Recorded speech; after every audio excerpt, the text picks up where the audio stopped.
Hello friends, అందరూ బాగున్నారా? ఈరోజు మనం ఒక మంచి టెక్నాలజీ తెలుసుకుందాం. ఇది ఏంటంటే జావా గురించి తెలుసుకుందాం. జావాలో ఇంపార్టెంట్ టాపిక్స్ ఉన్నాయి కదా, అందులో చెప్తున్నాను చూడండి. JDK, JRE, JVM. Okay. JDK abbreviation Java development kit, and JRE అంటే Java runtime environment, JVM అంటే Java virtual machine. Okay. JDK లోపల జేఆర్ఈ ఉంటుంది, జేఆర్ఈ లోపల జేవిఎం ఉంటుంది. ఓకే.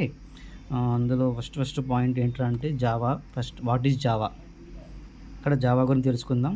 అండ్ తర్వాత data types, variables, looping statement and conditional statement, array, strings, methods, operators, keywords, class and object, constructors, inheritance, polymorphism and encapsulation, exception handling and file handling, abstract method or class, interface, packages, important programs and JDBC and garbage collection. ఓకేనా? ఇవి ఇవాళ మనం నేర్చుకుందాం. ఇవి important topics. అందరూ నచ్చినట్టయితే subscribe చేసి like చేయండి. Thank you friends.